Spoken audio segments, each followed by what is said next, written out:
오늘부터 예수님께서 니고데모에게 해주신 말씀의 결론적인 내용들을 살펴보려고 합니다. 아마 오늘과 다음 주 시간이 가장 핵심적이고 중요한 내용이 될 것 같습니다.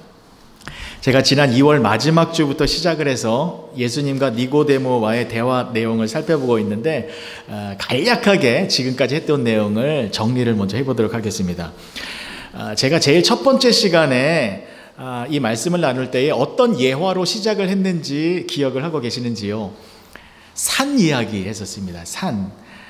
세상 사람들은 모든 종교는 본질적으로 다 동일한 것이다 라는 것을 강조하기 위해서 산을 비유로 해서 설명을 합니다. 그러니까 산 정상에 최고 선, 진리, 구원, 신이라는 것이 있는데 그 정상에 오르기 위하여 불교는 오른쪽에서 올라가는 것이고 힌두교는 왼쪽에서 올라가는 것이고 이슬람교는 뒤에서, 유교는 뒤에서 올라가는 것이다. 그렇게 다양한 종교들이 저마다의 방법으로 산을 올라가고 있지만 목표 지점은 동일한 것이기 때문에 산 정상에 오르면 모든 종교가 한자리에 모이게 될 것이다. 그래서 모든 종교는 형태만 다를 뿐이지 본질적으로는 다 같은 것인데 왜 기독교에만 구원이 있고 생명이 있다라고 하느냐라고 하며 기독교를 폐쇄적이고 배타적인 종교라고 공격을 해오고 있습니다. 자, 여기에 대해서 우리는 어떻게 대답을 해야 합니까? 세상 사람들이 말하는 것은 사람이 신을 만나기 위하여 다양한 길로 올라가는 것이다 라고 했는데 사람이 아니라 하나님께서 직접 내려오셔서 사람을 만나 주셨다면 그러면 그 길은 몇 개가 되겠느냐? 인간들이 신을 만나기 위하여 다양한 종교적인 방법을 통하여 산 정상에 오르려고 오르고 또 올라가고 있는데 그 오르는 과정이 너무 힘들어서 그래서 결국에는 그 신을 만나는 것이 불가능해 보여서 하나님이 직접 내려오셨다면 하나님이 인간을 너무나도 사랑하시고 긍휼히 여기시사 하나님께서 인간들에게 구원을 주시기 위하여 직접 내려오셔서 인간을 만나 주셨다면 그 길은 몇 개가 되겠느냐라는 것입니다. 구원의 길은 한 가지뿐입니다. 하나님이신 예수님이 인간을 만나 주시기 위하여 하늘에서 이 땅으로 내려오셨습니다. 예수님만이 구원의 길이 되는 것입니다. 그래서 예수님께서 이렇게 말씀해 주셨습니다. 요한복음 14장 6절이요. 예수께서 이르시되 내가 곧 길이요 진리요 생명이니 나를 말미암지 않고는 아버지께로 올 자가 없느니라.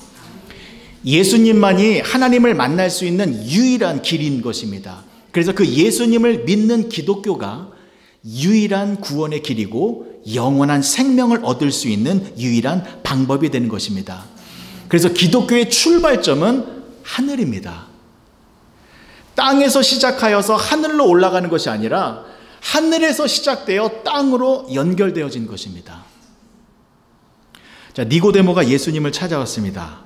니고데모는 철저한 종교인이었습니다. 그래서 예수님처럼 하나님을 만나는 정상의 자리로 올라가고 싶었습니다. 인간의 힘과 능력과 종교의 그러한 행위를 통하여 더 성장하고 싶었습니다. 땅에서 위로 올라가고자 한 것이었죠. 자, 이러한 니고데모에게 예수님께서 뭐라고 말씀하셨습니까? 거듭나야 한다라고 말씀하셨습니다. 다시 태어나야 한다. 사람이 태어나야 성장할 수 있듯이 신앙생활도 다시 태어나야 그 생명의 힘이 있어야 올바른 영적인 성장이 가능하다라는 것입니다. 그런데 니고데모는 이 거듭남에 대해서 이해를 못했습니다. 아니, 사람이 어떻게 다시 태어날 수 있습니까? 그럼 어머니 뱃속에 다시 들어갔다 나와야 되는 것입니까? 라고 말하며 여전히 땅의 것들만을 생각을 하고 있었습니다. 이러한 니고데모에게 예수님께서는 물과 성령으로 나야 한다라고 말씀해 주셨습니다. 즉 성령 하나님이 임하셔야 사람은 다시 태어날 수 있다는 것입니다. 이것을 구체적으로 설명해 주시기 위하여 예수님께서 이런 말씀을 이어가셨습니다. 6절의 말씀이요. 육으로 난 것은 육이요 영으로 난 것은 영이니. 육으로 난 것은 육적인 존재이고 영으로 난 것은 영적인 존재이다라는 것입니다.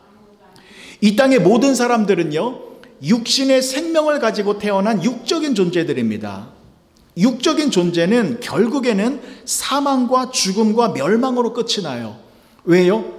영원한 생명이 없기 때문입니다. 그래서 육신의 몸을 입고 있는 모든 사람들은 반드시 영원한 생명을 가진 영적인 존재로 다시 태어나야 합니다.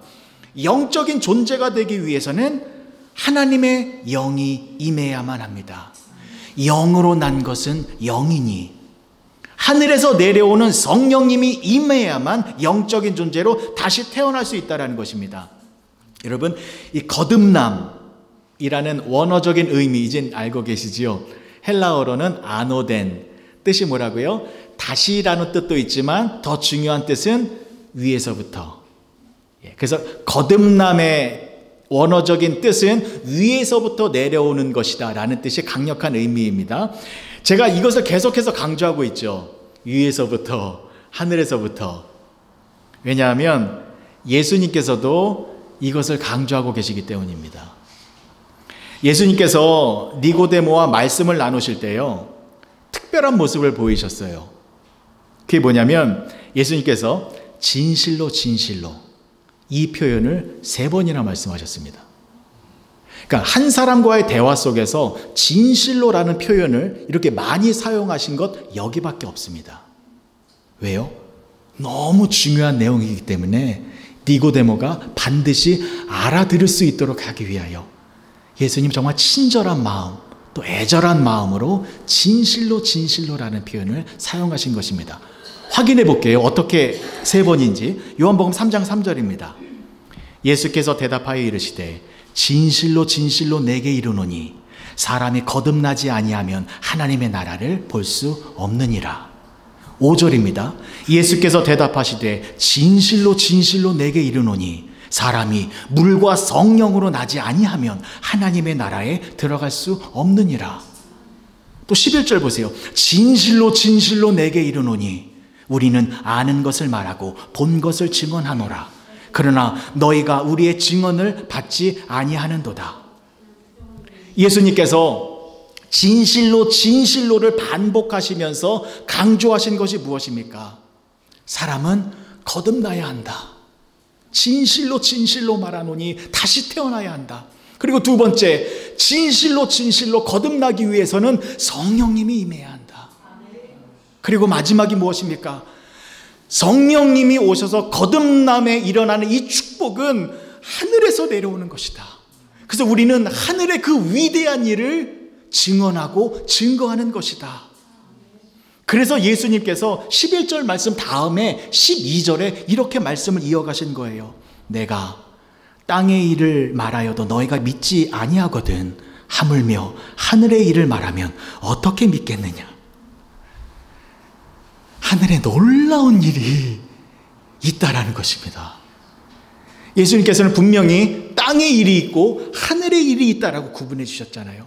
근데 하늘의 일이 무엇입니까? 하나님의 뜻과 계획이 성취되어진 일입니다. 그럼 하늘에서 하나님의 뜻과 계획이 성취된 것이 무엇입니까? 사랑의 하나님께서 저와 여러분들을 구원하시려는 계획입니다. 사망과 죽음과 멸망으로 끝날 수밖에 없는 그렇게 운명되어진 우리들에게 영원한 생명을 주셔서 우리를 구원하려고 하시는 것이 하나님의 뜻과 계획입니다. 그 놀랍고 위대한 하나님의 뜻과 계획이 하늘에서 이루어졌고 그 하늘의 일들이 이 땅에서도 성취되어지는 것입니다. 그것이 바로 땅의 일들입니다. 그래서 하늘의 일과 땅의 일의 공통점이 무엇입니까? 구원의 축복입니다. 우리에게 영원한 생명을 주어 우리를 영적인 존재로 거듭나게 하는 이 구원의 축복이 하늘에서 시작되어 이 땅에서도 이루어지고 있는 것입니다. 그래서 하나님이신 예수님께서 하늘에서 이 땅으로 내려오신 것입니다. 우리를 구원하여 주시기 위하여, 우리들에게 영원한 생명을 주시기 위하여, 우리의 모든 죄를 완벽하게 도말하여 주시기 위하여 예수님께서 하늘 보좌 영광을 다 버리시고 사람의 모양으로 이 땅에 내려오신 것입니다. 그래서 예수님께서요, 그 다음 절을 이렇게 이어가십니다. 13절 보실게요. 하늘에서 내려온 자, 곧 인자 외에는 하늘에 올라간 자가 없느니라. 하늘에서 내려온 자, 곧 예수님만이 하늘에 올라갈 수 있다는 것입니다.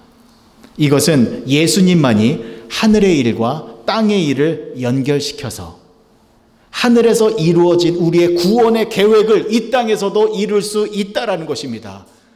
그래서 우리가 그 예수님을 믿어 예수님과 하나가 되어질 때에 우리를 향한 구원의 계획이 나에게 성취되어져서 내가 영원한 생명을 가진 영적인 존재로 새롭게 거듭나게 된다는 것입니다.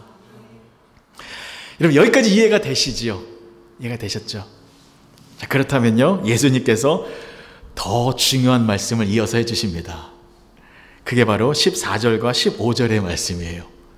굉장히 중요한 말씀이기에 집중해서 한번 보시기 바랍니다.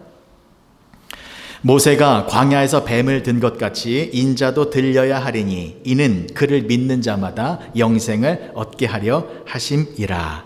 아멘. 자, 15절에 명확한 결론이 나오지요. 이는 그를 믿는 자마다 영생을 얻게 하려 하심이라. 무슨 뜻입니까? 예수님을 믿는 자마다 영생을 얻게 되어진다라는 것이죠. 근데 이 15절의 의미를 정확하게 알기 위해서는요, 그 전절 14절의 말씀의 뜻을 먼저 알고 계셔야 됩니다.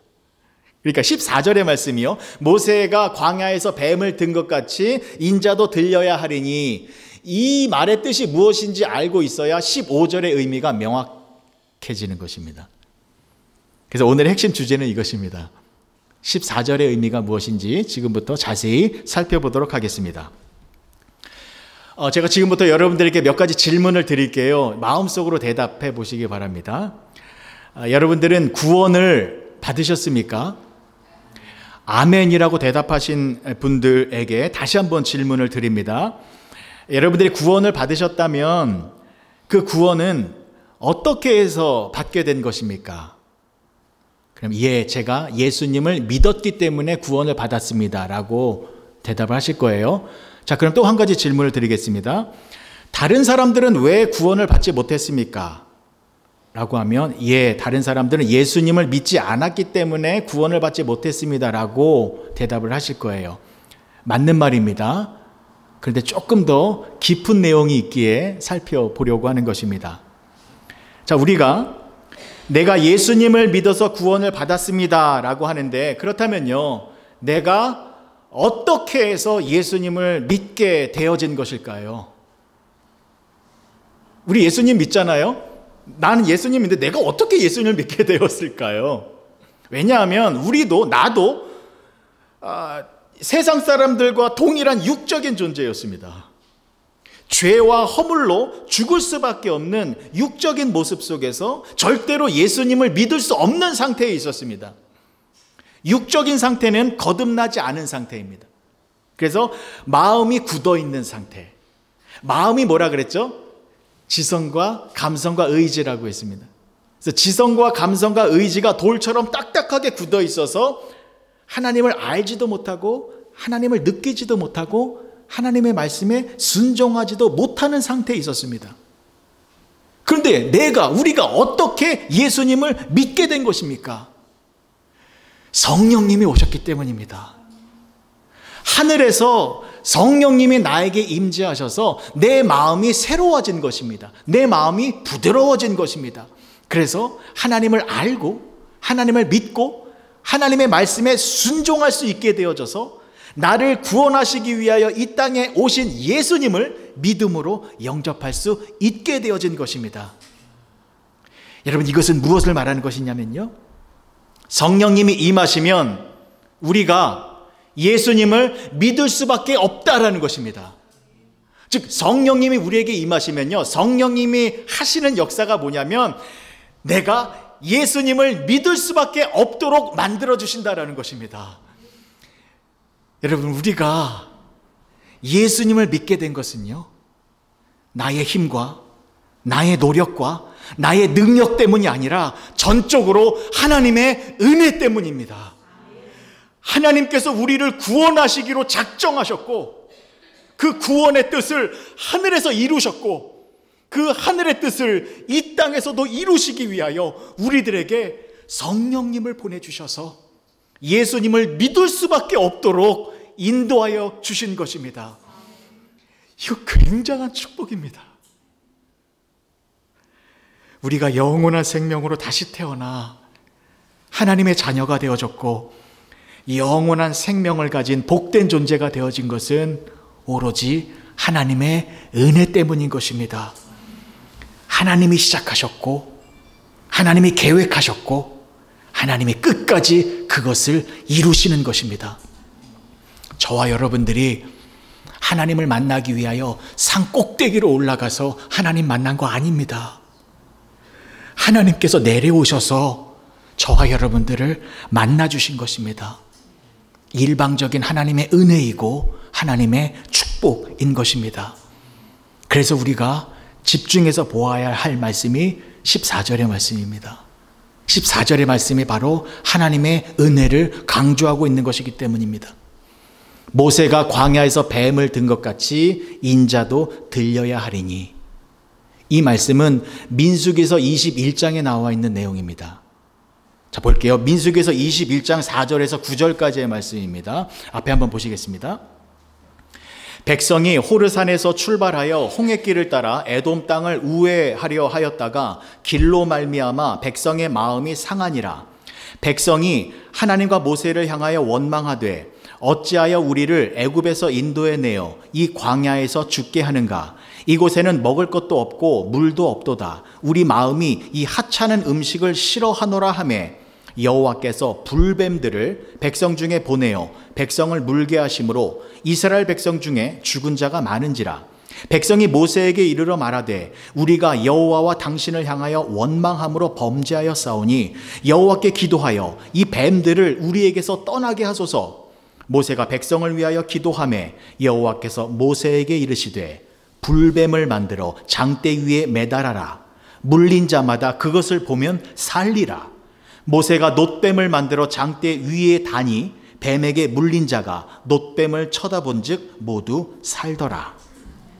자, 출애굽한 이스라엘 백성들이요 가나안 땅을 목전에 두고 또다시 하나님을 원망했습니다. 왜냐하면 에돔 왕이 자신의 땅을 지나가는 것을 허락하지 않았습니다. 그래서 에돔 땅을 우회해서 이렇게 돌아가야 됐어요. 근데 그 돌아가는 길이 만만치 않은 험한 길이었습니다. 뜨거운 태양 아래 이글거리는 사막 위를 행군하는 것은 여간 어려운 일이 아니었습니다. 물도 없었습니다. 입이 바짝바짝 타들어가며 속이 갈증으로 인하여서 너무나도 고통 속에 있을 때에 이스라엘 백성들은 왜 우리를 애굽에서 인도해냈냐라고 하며 하나님을 원망했습니다. 어느 정도로 원망했냐면 하나님께서 만나를 주셨잖아요. 그 귀한 만나를 하찮은 음식이다라고 싫어했습니다. 하나님이 진노하셨습니다. 그래서 불뱀들을 보내셔서 이스라엘 백성들을 물게 했습니다. 많은 이스라엘 백성들이 불뱀에 물려 죽게 되었을 때에 이 백성들이 깨닫고 회개하죠. 우리가 원망했습니다. 잘못했습니다. 그러자 하나님께서 모세에게 이렇게 명령을 하십니다. 놋으로 뱀 모양을 만들어 장대 위에 매달게 하였습니다. 그리고 그 불뱀에 물린 자들은 그것을 바라보면 죽지 않고 살 수 있도록 해주셨습니다. 모세는 하나님의 명령에 순종하여서 놋으로 뱀 모양을 만들어 장대 위에 매달았고 실제로 불뱀에 물린 자들은 그 놋뱀을 쳐다보니 모두가 치료함을 받고 죽지 않고 다 살아났습니다. 자, 여러분, 이것은 무엇을 말하는 것입니까? 불뱀에 물린 자들은요, 온몸에 독이 퍼져서 죽을 수밖에 없는 상태가 됐습니다.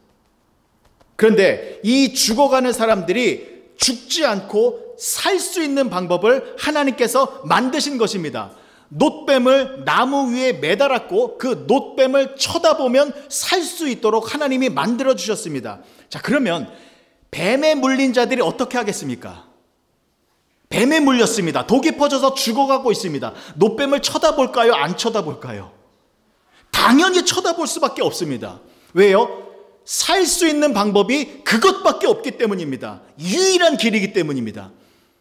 온몸에 독이 퍼져서 죽어가고 있는데 놋뱀을 볼 것인가 말 것인가 선택의 여지가 없습니다. 놋뱀을 쳐다보면 살고 쳐다보지 않으면 죽습니다. 그런데 어찌 뱀에 물린 자들이 놋뱀을 쳐다보지 않을 수 있겠습니까? 무조건 쳐다보게 되어 있습니다. 그리고 그 놋뱀을 쳐다본 사람들은 모두가 치료함을 받아 살아났습니다.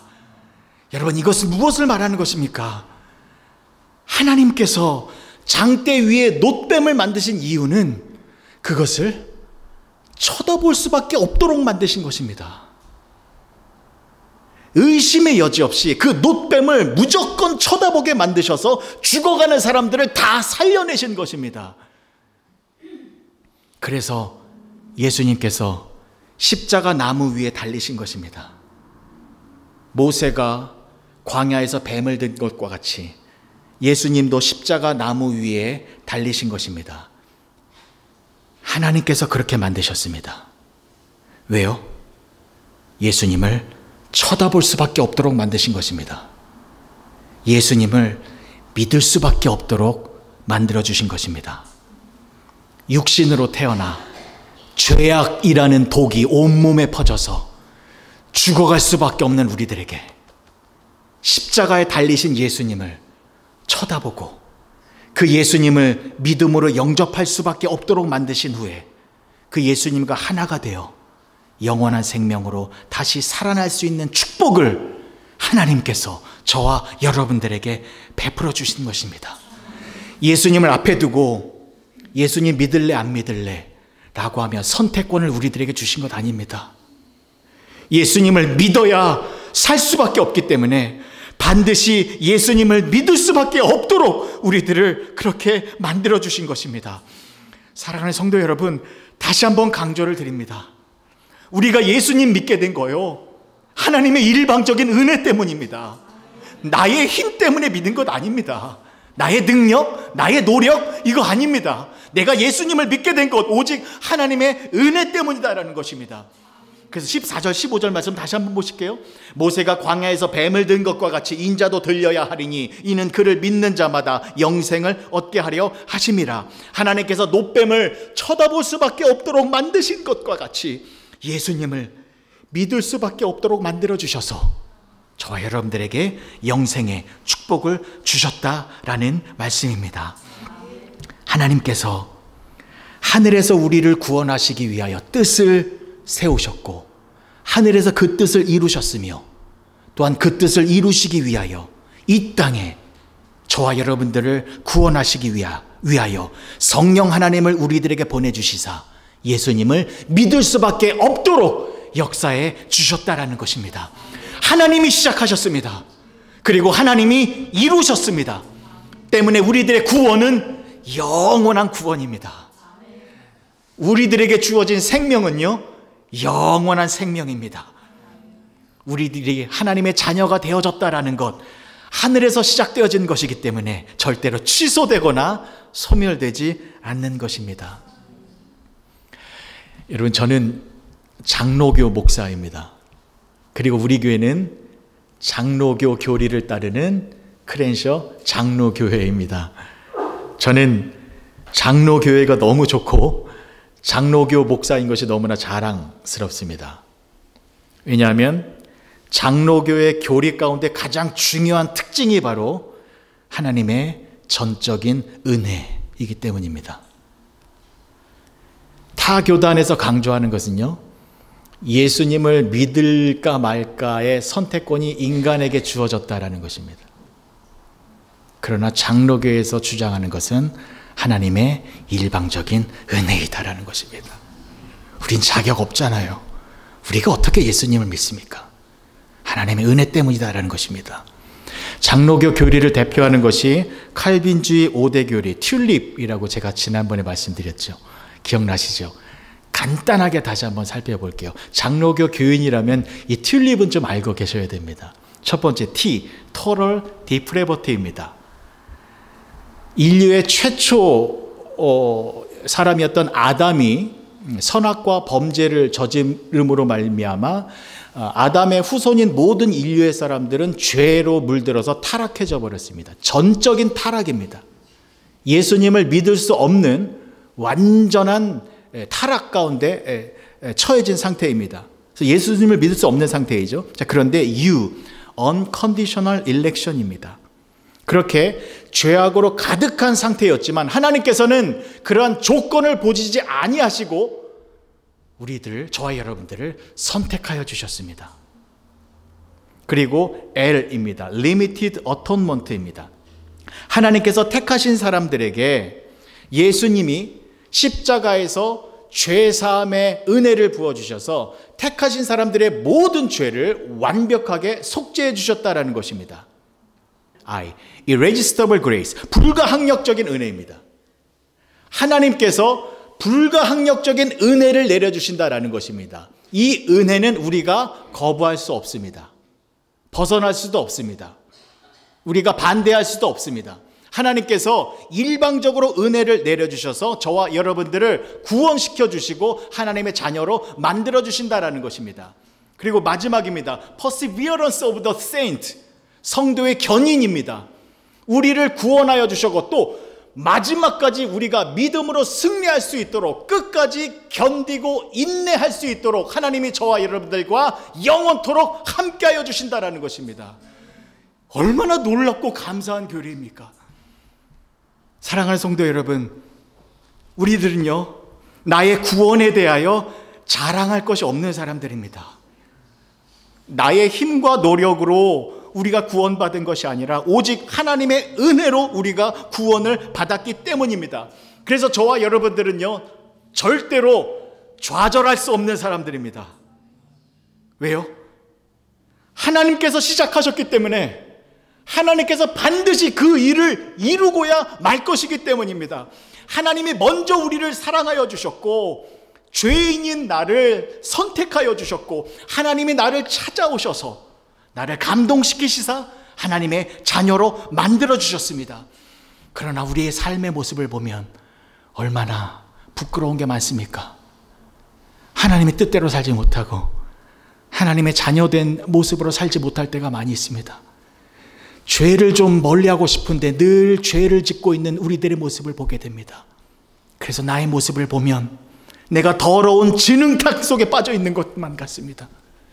이 냄새나고 더러운 진흙탕 속에 우리가 빠져 있는 것만 같습니다. 그러나 그럴 때라도 하나님께서는 소매를 걷어붙이셔서 진흙탕을 휘휘 저으셔서 저와 여러분들을 그곳에서 잡아서 꺼집어내시는 분이 바로 우리 아버지 하나님이신 것입니다.